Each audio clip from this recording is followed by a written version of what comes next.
बोल।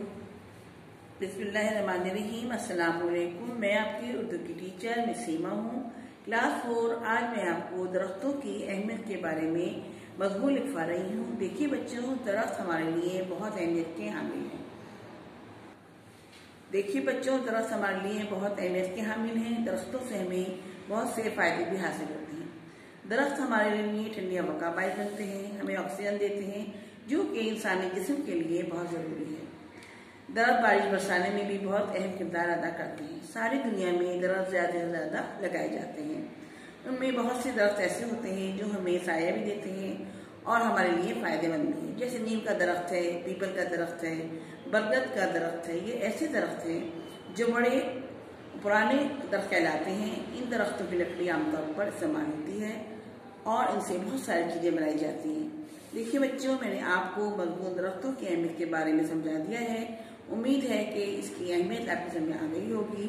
अब हम आ जाते हैं बोर्ड की तरफ।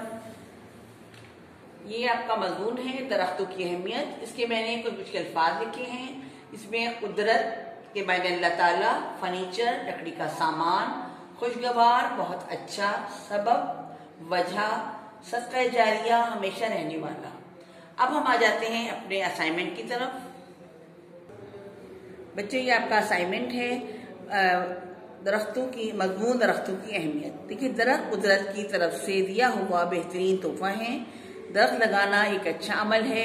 दरख्त गर्मी के मौसम में साया देते हैं। दरख्त इंसानी ज़िंदगी में अहम किरदार अदा करते हैं। दरख्तों की शाखों से बहुत सी दवाएं बनती हैं। दरख्तों की लकड़ी फर्नीचर बनाने के काम आती है। दरख्त लगाने से मौसम खुशगवार हो जाता है। दरख्त बारिश का सबब बनते हैं। दरख्तों पर मुख्तलिफ फूल लगते हैं। दरख्त लगाना सदका जारिया है। तो ये बच्चों, मैंने आपको दरख्तों की अहमियत के बारे में 10 पॉइंट्स दिए थे जो मैंने आपको समझा दिए हैं। अब आप इसको अपनी कॉपी कीजिएगा और बहुत सफाई के साथ कीजिएगा। अब हम आ जाते हैं अपने दरख्वास्त की तरफ।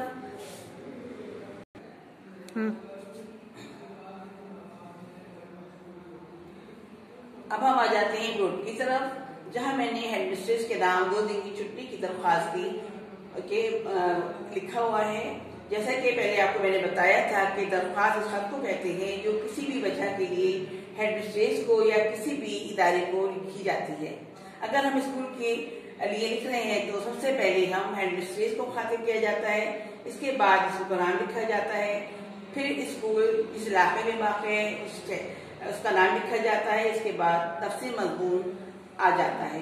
बाएं जानिब हम अपना नाम लिखते हैं और दाएं जानिब तारीख डाली जाती है। बाएं जानिब अपना नाम लिखते हैं और दाएं जानिब तारीख डाली जाती है।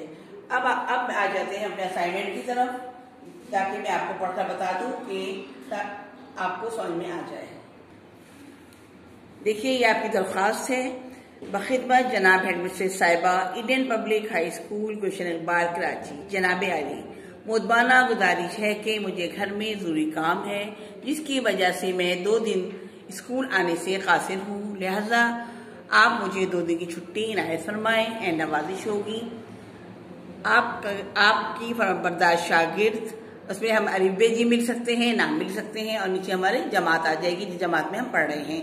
और दाएं जानिब हम इसमें तारीख डालते हैं। तो आप बिल्कुल इसी तरह से सफाई से काम कीजिएगा और इसको कॉपी करने में भी ध्यान रखिएगा कि कोई मिस्टेक ना हो। मुझे उम्मीद है कि आपको ये दरख्तों की अहमियत और ये दरख्वास्त समझ में आ गई होगी। अब आप उसको बहुत अच्छी तरह काम कीजिएगा। शुक्रिया। अल्लाह हाफिज़।